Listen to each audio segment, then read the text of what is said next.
Welcome to the Slop Temple. We pray this video helps. Hello everyone. In this video, I will explain how to fix BMW X5 air suspension. We will start by diagnosing common issues. First, look for a sagging rear end or listen for unusual compressor sounds. Next, use an OBD2 scanner to check for any fault codes, which can guide your repair. Also, visually inspect the air springs for any visible damage or leaks. Finally, pay attention to whether the air compressor runs too much or not at all. Now, let's discuss the most common problems you might encounter. Air leaks are frequent, often found in the air springs themselves or the connecting supply lines. A failing air compressor is another culprit, unable to properly inflate the system.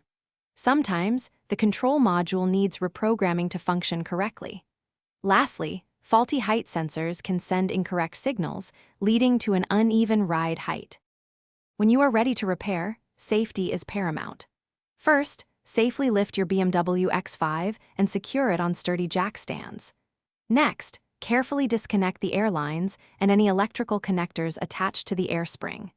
Then, remove the old, faulty air spring and meticulously install the new replacement component.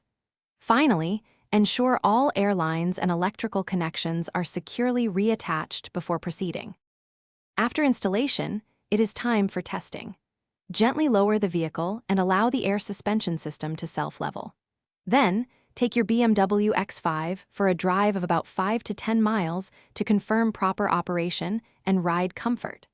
Always recheck your dashboard for any lingering warning lights.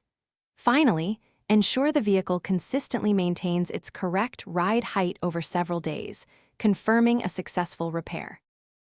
Thanks for watching. Consider subscribing if we helped you.